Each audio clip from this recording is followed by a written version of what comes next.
In a world where betrayal wore the face of family and destiny hid behind prison walls, one man's pain would become the key to a nation's survival.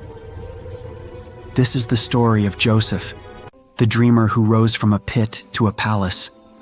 A story of envy, faith, and divine purpose, written not in comfort, but in suffering.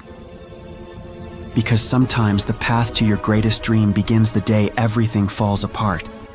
The morning sun warmed the land of Canaan. Among 12 brothers, one stood out, Joseph, the son of Jacob's old age. He was young, bright-eyed, and full of hope. While others worked in the fields, Joseph dreamed.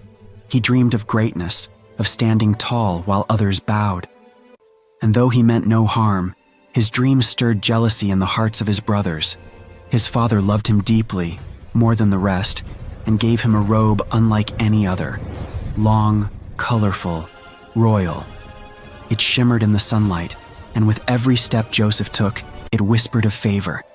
But that robe became the symbol of everything his brothers resented: love, favor, promise. Their hearts hardened.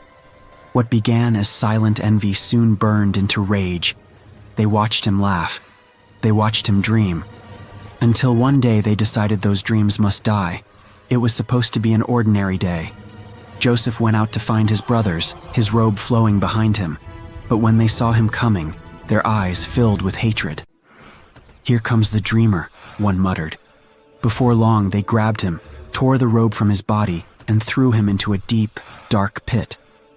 The boy who dreamed of the stars now lay surrounded by dust and silence.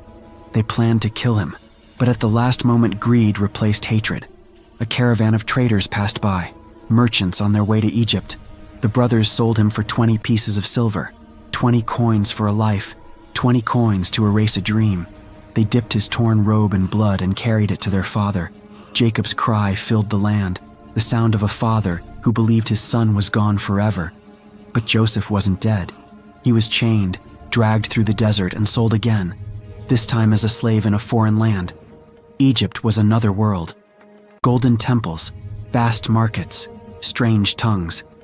Joseph found himself in the house of Potiphar, a captain of Pharaoh's guard. Though far from home, Joseph worked with integrity. Everything he touched succeeded. He was trusted, respected, promoted. But favor has a way of attracting both light and darkness. Potiphar's wife noticed him. Day after day, she tried to draw him close, but Joseph refused. His faith was his anchor, his loyalty unshaken. Rejected and humiliated, she turned her desire into vengeance. She accused him of what he never did. In a single breath, Joseph lost everything again. He was thrown into prison, a place of shadows and forgotten souls. Iron bars, cold nights, silence. Yet even there, his light did not fade.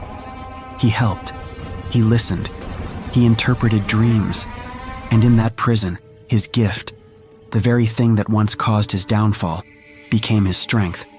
2 prisoners shared their dreams with him. One would be restored, the other would be executed.